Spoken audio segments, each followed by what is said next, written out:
Hello friends, এখন আমি ত্রিকোণমিতির যে কোনো কোণ ও সংযুক্ত কোণসমূহের যে ত্রিকোণমিতিক অনুপাত আছে তার যে চ্যাপ্টার 3 নম্বর, সেই চ্যাপ্টার সংক্ষিপ্ত উত্তরধর্মী যে প্রশ্নগুলো আছে তার মধ্যে যেগুলো খুব ইম্পর্টেন্ট সেই অঙ্কগুলো বেছে বেছে আমি করে দিচ্ছি। তোমরা প্রত্যেকটা অঙ্ক মন দিয়ে দেখো। একের দাগের দেখো অঙ্কটা আমি পাতিয়েছি। একের দাগে যে অঙ্কটা আছে যে cos theta by sine 90 degree plus theta plus sine minus theta by sine 180 degree plus theta minus tan 90 degree plus theta by cot theta. এরপরে দেখো cos থিটা থাকলো, 90-এর সঙ্গে 1 গুণ আছে, সেই জন্য সাইনটা হয়ে যাবে অবশ্যই cos থিটা। তারপরে দেখো অল সাইন ট্যান কজের অনুযায়ী 90 প্লাস থিটা, তার মানে এই ঘরটাতে আছে কোনটা, কোনটা 90 ডিগ্রি প্লাস থিটা যে কোনটা, এই ঘর তার নিজেরই ঘর, এই ঘরে আছে মানে সাইনেরই ঘর, সেই কারণে প্লাস দি হবে। এরপরে এই মাইনাসটা বেরিয়ে আসে, আমি দেখিয়েছি, প্রমাণটাও দেখিয়ে দিয়েছি, মাইনাসটা বার হয়ে আসবে। আর 180 মানে 2 × 90 ডিগ্রি, তার মানে হবে সাইন থিটা, এবং কোন পাদে 180 প্লাস থিটা মানে এই ঘরটাতে, কার ঘর, অল সাইন ট্যান, অন্যের ঘর, এটা তো কোনটা সাইনের, এই কোনটা হচ্ছে সাইনের, সেই জন্য নেগেটিভ সাইন দিলাম। তারপরে দেখো 90 ডিগ্রির সঙ্গে 1 গুণ আছে বলে কট থিটা হলো, এবং সাইনের ঘরে আছে যেহেতু 90 প্লাস থিটা, সেই কারণে মাইনাস দিলাম, আর নিচে কট থিটা আছে। এটা তোমাদের সরল করতে দিয়েছে, তার মানে একটা মান বেরোবে, একের দাগের 1 কিন্তু। এবারে কাটাকুটি করো, তাহলে উপর নিচে কাটলে 1, মাইনাসে মাইনাসে প্লাস, তার মানে উপর নিচে কাটলে 1, উপর নিচে কাটলে 1, মাইনাসে মাইনাসে প্লাস, কত হয়ে গেল আলটিমেট তাহলে তোমাদের 3। এটার উত্তর হচ্ছে 3। প্রথমেই 2 পাই আছে, আমি আগেই বলেছি যে পাই থাকা মানে সর্বদা জোড় হোক বিজোড় হোক সেটা কোনো ব্যাপার না, তার মানে কি কজ যা থাকবে তাই করতে হবে। তাহলে কজ আলফা কোন কোণে আছে দেখি, কোন পাদে আছে, 2 পাই মানে পুরোটা, এই যে 2 পাই প্লাস আলফা অলের ঘরে, তার মানে সে পজিটিভ হবে, তার মানে কি হবে সেটা অবশ্যই পজিটিভ। এবার সেক দিয়ে দেখো পাই আছে, সরি কোসেক দিয়ে দেখো, কোসেক আলফাই হবে। এবার কোন পাদে আছে, পাই থেকে আলফা বিয়োগ, তার মানে এই ঘরটাতে অল সাইন, অন্যের নিজের ঘর, সাইন আর কোসেক ছাড়া বাদ বাকি সবাই তো নেগেটিভ, মানে ওটা পজিটিভই হবে। এরপরে দেখো ট্যানের সঙ্গে π/2 আছে, তার মানে অবশ্যই কট আলফা হবে। কিন্তু কোনটা আছে দেখো π/2 প্লাস আলফা, তার মানে এই ঘরে, এক্ষেত্রে এই কোনটা আছে 90 ডিগ্রি প্লাস আলফা, তার মানে এক্ষেত্রে আমাদের অবশ্যই নেগেটিভ সাইন আসবে। এরপরে সেক থাকলে অবশ্যই কোসেক হয়, যেহেতু π/2 হচ্ছে, কোসেক আলফা চিহ্নটা দেখি, দেখো π/2 প্লাস আলফা এই ঘরটা সাইন আর কোসেকের, সেই জন্য এটা নেগেটিভ হবে। একই রকমভাবে π/2 সঙ্গে 3 গুণ, তার মানে হবে কজ আলফা, কোন পাদে আছে, একটা দুটো তিনটে বিয়োগ এই ঘরটাতে আছে, এই কোনটা এই ঘরটাতে আছে, সেই জন্য অল সাইন ট্যান অন্যের ঘর, মাইনাস দিলাম। কট যেহেতু 2 পাই, সেই জন্য কট আলফা হলো, চিহ্নটা দেখতে হবে। এবারে চিহ্নটা দেখো 2 পাই মানে এটা একটা পাই, দুটো পাই থেকে আলফা বিয়োগ অল সাইন ট্যান কজ, এটা তাহলে অন্যের ঘর, কিন্তু তাহলে চিহ্নটা হবে নেগেটিভ, তার মানে নিচের লাইনে সবাই নেগেটিভ, উপরে হলো একটা নেগেটিভ।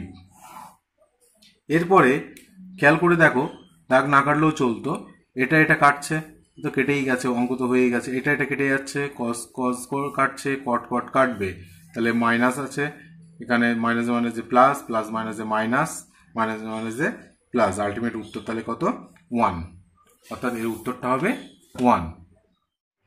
2-এর দাগে সাইন থিটা সমান -3/5 এটা দেওয়া, আবার বলি সাইন থিটা সমান -3/5 এটা দেওয়া, আর একটা দেওয়া আছে কি থিটা হচ্ছে তৃতীয় পাদে অবস্থিত, থিটাটা হচ্ছে তৃতীয় পাদে, তাহলে সেক্ষেত্রে ট্যান থিটা ও সেক থিটার মান কত, এটা আমাদের নির্ণয় করতে হবে। এখন এখান থেকে আমরা দেখো যে খুব সহজে যেহেতু সাইন থিটার মানটা দেওয়া আছে সেই কারণে কস থিটা সমান ক্লাস 10 সূত্র অনুসারে আমরা লিখতে পারি প্লাস মাইনাস রুটের মধ্যে 1 মাইনাস সাইন স্কোয়ার থিটা। দেখো এটা কিন্তু আমরা লিখতে পারি। তাহলে আবার লিখি, প্লাস মাইনাস দিলাম 1 মাইনাস মাইনাস 3/5 তার হোল স্কোয়ার। আমাদের লক্ষ্য হচ্ছে ট্যান থিটা ও সেক থিটার মান কত হবে এটা বার করা। এখন দেখো এবার এইটাকে আমরা যদি হিসাব করি, ক্যালকুলেশন করি, তাহলে টোটাল দাঁড়াবে কত, 1 বিয়োগ 9/25, তার আলটিমেট দাঁড়াচ্ছে প্লাস মাইনাস 4/5। তাহলে যেখানে সাইন থিটার মান -3/5, তাহলে কস থিটার মান এই দুটো এসছে, একটা হচ্ছে প্লাস 4/5 আর একটা হচ্ছে -4/5। যেহেতু এবার এই কথাটা মনে রাখতে হবে, থিটা তৃতীয় পাদে, দেখো যেহেতু থিটা তৃতীয় পাদে, এটা লিখতে হবে তৃতীয় পাদে মানে থার্ড কোয়াড্রেন্টে, এবং তার তৃতীয় পাদ মানে ছবিটা আঁকি দেখো বুঝতে পারবে, এটা ফার্স্ট, এটা সেকেন্ড, এটা থার্ড, এটা ফোর্থ। তাহলে অল এর ঘর সাইন ট্যান কজ, দেখো এখানে ট্যান আর কট পজিটিভ, বাদ বাকি সবাই নেগেটিভ। ভালো করে বলি, এখানে কেবলমাত্র ট্যান থিটা আর কট থিটা এই দুটো পজিটিভ হবে, আর বাদ বাকি যারা থাকবে সবাই নেগেটিভ। তাহলে সেক্ষেত্রে তাহলে এবার সেক থিটার মানটা কি হতে পারে, সেক থিটার মানটা অবশ্যই, তাহলে এখান থেকে যেহেতু কস থিটাটা দেখো, তাহলে আর একটা কথা বলা হয়নি, তাহলে এখান থেকে সেক থিটা মানেই কিন্তু আমরা বার করতে পারছিলাম প্লাস মাইনাস 5/4। এবার এই যে দুটো মান তো হতে পারে না, তাহলে যেহেতু থিটা তৃতীয় পাদে তাহলে পজিটিভ অবশ্যই হবে না সেক থিটা, কারণ বলেই দিয়েছি যে ট্যান থিটা আর কট থিটা পজিটিভ, বাদ বাকি সবাই নেগেটিভ। সেই কারণে দেখো সেক থিটা সমান -5/4, এটা একটা আনসার। এরপরে ট্যান থিটার মান বার করতে হবে। দেখো ট্যান থিটা মানে জানি আমরা কি, ট্যান থিটা মানে জানি sine theta by cos theta. Sine theta আমি লিখি sine theta by cos theta. তো সাইনের মান তো দেওয়াই আছে, সাইনের মান কত 3/5, আর কস থিটার মান অবশ্যই -4/5 হবে, নেগেটিভ হবেই, লজিক ওই একটাই, যেহেতু থিটা কোনটা তৃতীয় পাদে, যেহেতু থিটা তৃতীয় পাদে সেই কারণে দুটো, এটা কস থিটার মানটা নেগেটিভ হয়েছে, তাহলে এটা হিসাব করলে হবে, আলটিমেট উত্তরটা আসবে আমাদের 3/4। এটা হচ্ছে ট্যান থিটার মান। এইভাবে যে সেক থিটা ও ট্যান থিটার মানটা আমরা ফাইন্ড আউট করলাম। 3 দাগের 1, ট্যান থিটা সমান 15/8 আর বলা আছে কস থিটা ঋণাত্মক। আবার বলি, ট্যান থিটা সমান 15/8, কস থিটা হচ্ছে ঋণাত্মক হলে তোমাদের বার করতে বলা হচ্ছে sine minus theta minus cos theta by tan minus theta plus sec minus থিটার মানটা নির্ণয় করতে হবে। তা ওই মানটা বার করতে গেলে আগে ওই যে এই রাশি থেকে, অর্থাৎ এই যে দেওয়া তথ্য থেকে মানগুলো বার করে নিয়ে আসতে হবে ধীরে ধীরে। এইবার দেখো প্রথমে যেহেতু ট্যান থিটার মান দেওয়া আছে, তা এইখান থেকে বলা যায় সেক থিটার মানটা কিন্তু আমরা বার করতে পারি কিভাবে। দেখো সেক থিটা ক্লাস 10 সূত্র, সেক থিটা মানে অবশ্যই প্লাস মাইনাস দিতে হবে, রুটের মধ্যে 1 প্লাস ট্যান স্কোয়ার থিটা, এটা ফর্মুলা। এরপরে প্লাস মাইনাস মানটা বসাবো, 1 প্লাস 15/8 তার হোল স্কোয়ার, তার মানে এটা হচ্ছে প্লাস মাইনাস 17/8। এই যে সেক থিটার মান প্লাস মাইনাস পেলাম, কিন্তু সেকের এই যে প্লাস মান না মাইনাস মান, অর্থাৎ পজিটিভ না নেগেটিভ, সেটা বিচার করতে হবে। তাহলে দেখো সেক থিটা আমি লিখে নিই, তারপর বলছি সেক থিটা সমান অবশ্যই নেগেটিভ হবে 17/8, কারণ যেহেতু কস থিটা, লজিকটা দিতে হবে, যেহেতু বলাই আছে কস থিটা ঋণাত্মক,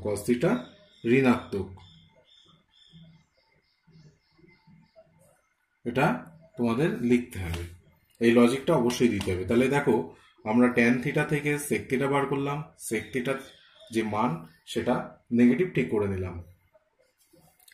একই রকম ভাবে দেখো সাইন থিটার মানটা আমরা বার করি।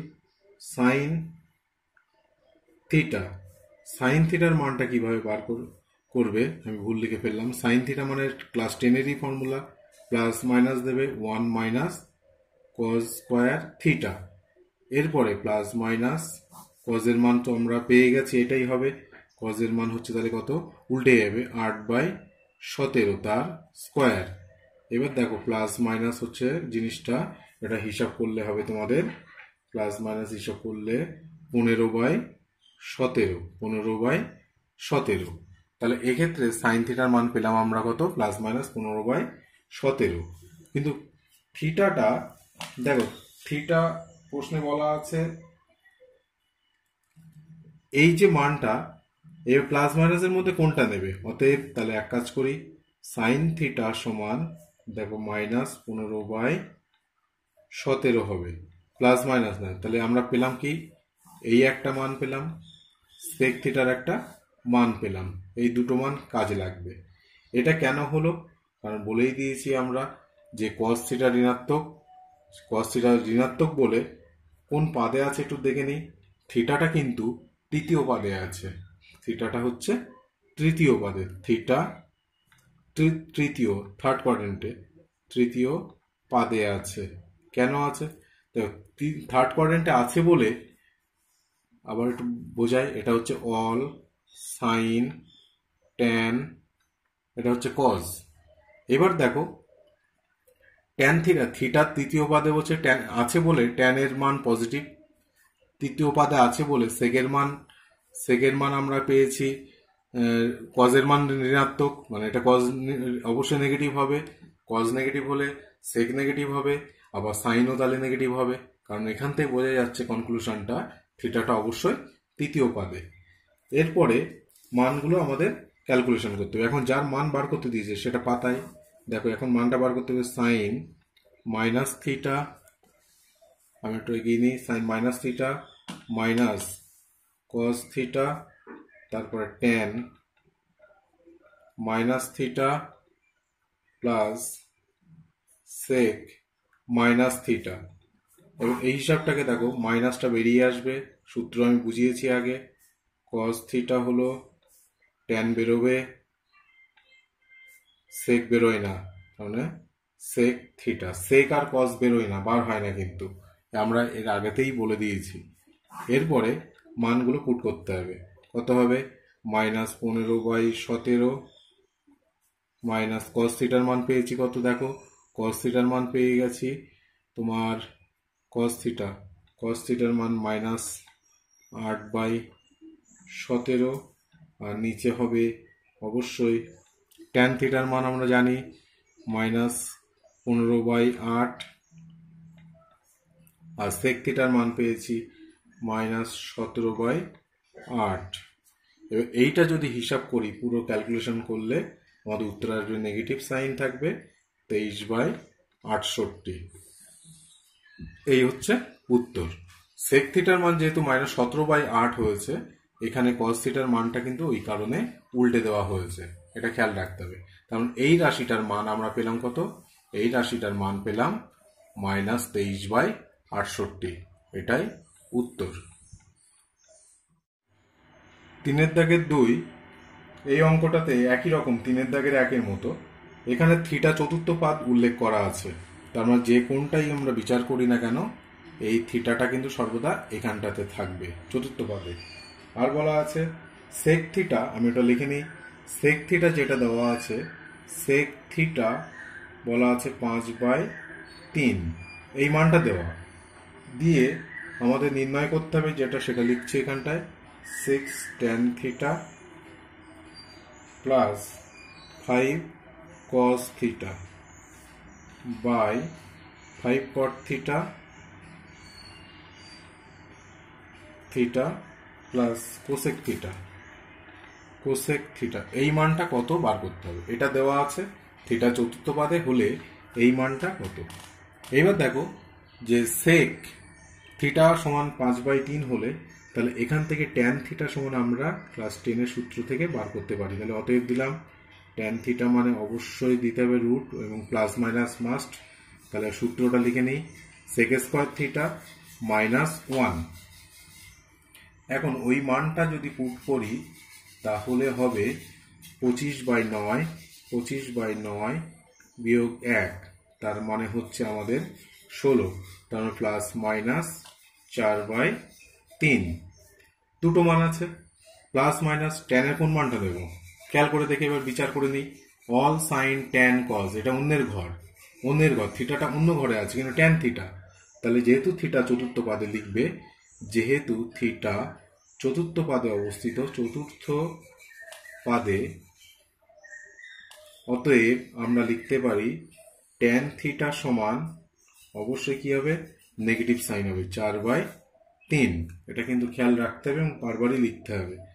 তাহলে আবার একটা জিনিস বলে দিই, এখান থেকে লিখে দিই, সেক থিটা যদি 5/3 হয় অবশ্যই কস থিটাও হবে, পজিটিভই হবে, কিন্তু উল্টে যাবে।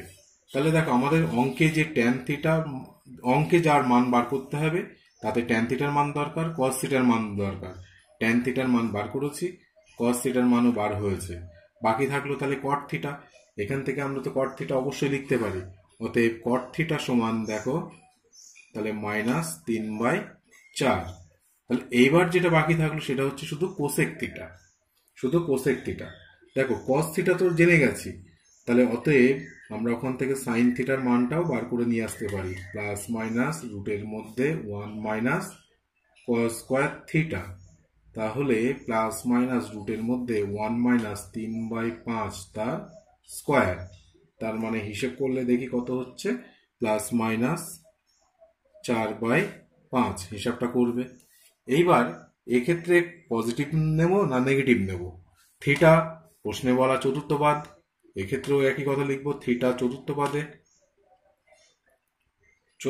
পাদে, তাহলে থিটা চতুর্থ পাদে হলে কিন্তু সাইনের মান তো কখনো চতুর্থ পাদে পজিটিভ হতে পারে না, তাই লিখলাম অতএব তাই সাইন থিটার মানটা অবশ্যই নেগেটিভ হবে 4/5। দেখো আমরা আমি সাইন থিটার মান বার করলাম, কট থিটার মান বার করলাম, টেন থিটার মান বার করলাম যেগুলো দরকার, আর কস থিটার মানগুলো বার করে নিয়ে এলাম। এই যে চারটে মান সব যে রাশিটার মান বার করতে দিয়েছে সেখানে আমি পুট করব।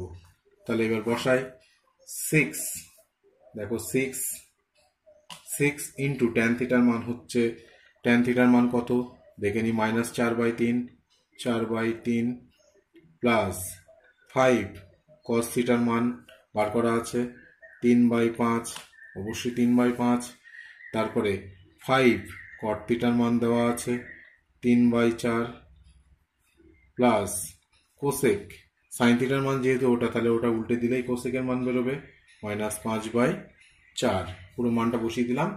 এবার এই অংশটাকে যদি আমরা হিসাব করি, পুরো হিসাব করলে দেখাবে কত হবে, অনলি 1। তাহলে এই রাশিটার মান হবে উত্তর কত, আনসার 1। এইভাবে আমি হিসাব ক্যালকুলেশনটা আমি করলাম না, তোমরা করে নিলে বুঝতে পারবে, উত্তর হবে 1।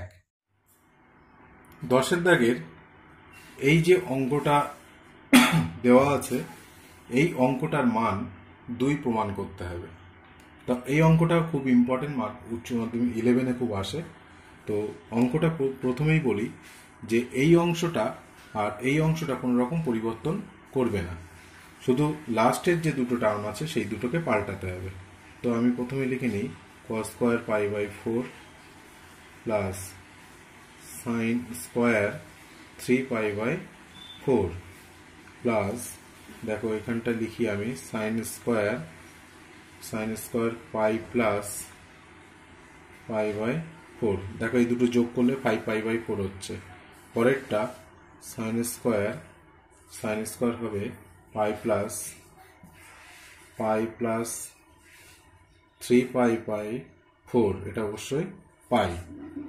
দেখো অঙ্কটা আমি পুরোটা লিখলাম, কিন্তু শেষ লাস্ট যে দুটো টার্ম আছে সেই দুটো টার্মটাকে আমি অল সাইন ট্যান কজের কনসেপ্ট নিয়ে এলাম।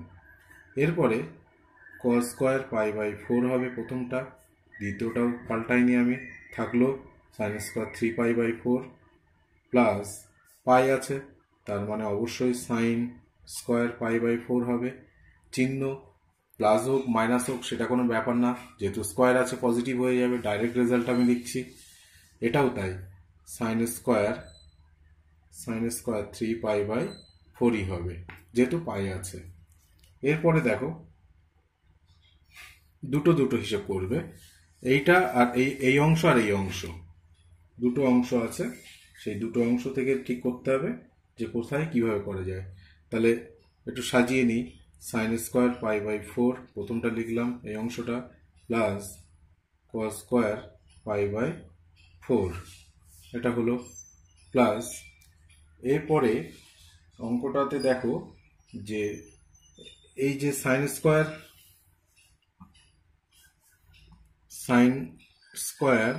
3π/4 থাকলো, প্লাস এই অংশটাকে আমি আবার সাইন স্কোয়ার π-π/4 করি, π-π/4 π-π/4, তাহলে কত হচ্ছে? 3π/4ই হচ্ছে। 3π/, আচ্ছা দুটো তো একই, আমারই ভুল হচ্ছে, এটা হ্যাঁ আমি ভুল করছিলাম, এই অংশটা দেখো এই একটা অংশ আর এই একটা অংশ, তাহলে দুটো অংশ আছে তাই দুটো লিখলাম, তাহলে এটা হয়ে গেল 1, আর এই অংশটা দেখো 2, পরে করবো এটা, সাইন স্কোয়ার π-π/4, তার মানে গিয়ে দাঁড়াচ্ছে তোমার দেখো 1 প্লাস 2 ইন্টু অবশ্যই সাইন স্কোয়ার π/4, তারপরের অংশে গিয়ে 1 প্লাস 2 ইন্টু 1/2, তার মানে হিসাব হয়ে যাচ্ছে কত? 1 প্লাস 1 মানে 2, দেখো হেন্স প্রুভড। এইভাবে পুরো অঙ্কটা করতে হবে, এই অঙ্কটা খুব আসে, এটাও ইম্পর্টেন্ট, মনে রাখবে। এখানে 2 sine square x sign square theta minus plus 2 cos square থিটার লঘিষ্ঠ মান নির্ণয় করতে বলেছে। এই অঙ্কটা মনে রাখতে হবে, এটা একটা লজিক, এটা আমরা জানি। কোনো দুটো রাশির বর্গ কখনো শূন্য থেকে ছোট হতে পারে না, শূন্য থেকে ছোট বা সমান হতে পারে না, এটা আমরা জানি। সেই জানা তথ্য থেকেই আমরা, এটা একটা অসমীকরণের একটা সূত্র, যে এটা বিয়োগ এটা তার whole square greater than or equal 0। এর পরের লাইনে গিয়ে দেখো a মাইনাস বি হোল স্কোয়ারের সূত্র ইউজ করতে হবে। তো a মাইনাস বি হোল স্কোয়ারে যখন সূত্র ব্যবহার করবো তখন রুটটা উঠে যাবে, a square plus B square মানে only 2 sine square theta plus 2 cos square theta minus 2 into AB, তাহলে এবি দুটোই তো রুটের মধ্যে, তাহলে আমরা এক কাজ করি, 2 এর মাথায় সাইন স্কোয়ার থিটা লিখি, ইন্টু আবার 2 এর মাথায় কস স্কোয়ার থিটাও লিখি, গ্রেটার দ্যান অর ইকুয়াল 0। এরপরে দেখো যে 2 sine square theta plus 2 cos square theta, আর ওটা হিসাব করলে 2 রুটের মধ্যে 2 এর মাথায় হয়ে যাবে, মানে সূচকে যাবে সাইন স্কোয়ার থিটা, সূচকের নিয়ম অনুযায়ী কস স্কোয়ার থিটা পাওয়ারগুলো যোগ হয়, গ্রেটার দ্যান অর ইকুয়াল 0। তারপরে দেখো 2 sine square theta 2 cos square theta, এটা তো 1, তার মানে হচ্ছে only 2√2 greater than or equal 0। এরপরের লাইনে 2 sine square theta plus 2 cos square theta greater than or equal 2√2। অতএব এই রাশিটার লঘিষ্ঠ মান হচ্ছে 2√2, এটাই উত্তর। 5-এর দাগে টোটাল 4টে অঙ্ক আছে, তার মধ্যে 3 নম্বর অঙ্কটা হচ্ছে, দেখো এই যে মানগুলো সব ক্ষেত্রে এন এর মান সর্বদা এন, এখানে বলা আছে এন হচ্ছে অখণ্ড সংখ্যা, এন হচ্ছে একটা অখণ্ড সংখ্যা হলে এর মান দেখাতে হবে আমাদের হাফ, এটার মান প্রমাণ করতে হবে হাফ। তা কিভাবে করব দেখো, এটাও খুব ইম্পর্টেন্ট অঙ্ক। খেয়াল রাখবে এক্ষেত্রে দুটো কন্ডিশন আসছে, একটা যুগ্ম একটা অযুগ্ম। প্রথমে বলি সাইন এইবার 2k, এটা একটু কায়দাটা দেখে নাও, 2k পাই প্লাস -1, তারপর হচ্ছে 2k n এর জায়গায় বসাচ্ছি, কি কেন বসাচ্ছি সেটা পরে বলছি। এইটা অবশ্যই যখন কমা দিয়ে লিখি n সমান 2k, যখন যুগ্ম ধরা হবে সবসময় খেয়াল রাখবে যুগ্মর ক্ষেত্রে 2k ধরতে হয়, আর অযুগ্ম হলে 2k প্লাস 1 কিংবা 2k মাইনাস 1 যা খুশি ধরা যেতে পারে। এরপরে যখন অযুগ্ম হবে তাহলে n এর মান একবার যখন যুগ্ম ধরলাম তখন হলো এটা। এবার যখন অযুগ্ম ধরবো তখন ব্যাপারটা দাঁড়াবে 2k প্লাস 1, n এর জায়গায় বসালাম পাই প্লাস -1, তার মাথায় লিখতে হবে 2k plus 1 into pi by 6। অবশ্যই n এর মান লিখতে হবে 2k প্লাস 1, অযুগ্ম, এটা কিন্তু অযুগ্ম, এটা খেয়াল রাখতে হবে। এরপরে তার মানে আমরা পেলাম একবার যুগ্মর জন্য পেয়েছি, একবার অযুগ্মর জন্য পেলাম। এরপরে একই হিসাব আবার কন্টিনিউ করব। দেখো sine 2k pi plus pi by 6 কেন হলো? দেখো n এর মান যুগ্ম, কোনো কিছুর মাইনাসের পাওয়ার যদি যুগ্ম হয় সে সর্বদাই পজিটিভ হয়, সেই কারণেই পজিটিভ 1। এবার অবশ্যই লিখে দিতে হবে n সমান 2k, যুগ্ম বারবার না লিখলেও চলবে। আর এক্ষেত্রে হবে সাইন দেখো 2k প্লাস 1 পাই, এটা অবশ্যই মাইনাস পাই বাই 6 হবে, কারণ অযুগ্ম পাওয়ার হলে এই মাইনাসটা বেরিয়ে আসে, আর -1 তো হবেই, কোনো কিছুর পাওয়ার যাই হোক না কেন সে 1 এর পাওয়ার যাই হোক না কেন সে সর্বদা 1, আর নেগেটিভ থাকলে তার পাওয়ার যদি অযুগ্ম হয় তাহলে সে নেগেটিভই হবে। তাহলে n সমান 2k প্লাস 1। এর পরের লাইনে দেখো সাইন, এটা সাইন পাই বাই 6 হবে, কারণ এটা যুগ্ম হিসেবে ভাবতে হবে। আবার এটাও হবে সাইন পাই বাই 6, পায়ের পাশে বলেছি যুগ্ম বা অযুগ্ম সেটা কোনো ব্যাপার না, যুগ্ম হোক আর অযুগ্ম হোক যাই হোক না কেন সর্বদা সাইন থাকলে সাইনই লিখতে হবে, কস থাকলে কসই লিখতে হবে। তবে অবশ্যই এক্ষেত্রে বারবার কিন্তু n সমান 2k, এটা না লিখলেও চলে। এরপরে দেখো দুটো ক্ষেত্রেই তাদের প্রত্যেকের মান হাফ, তার মানে আমাদের এই যে লেফট হ্যান্ড সাইডের যে অঙ্কটা ছিল সেটা এখানে প্রমাণিত হলো, লেফট হ্যান্ড সাইডের যে মানটা ছিল সেটা প্রমাণিত হলো, হেন্স পি, অর্থাৎ হেন্স প্রুভড।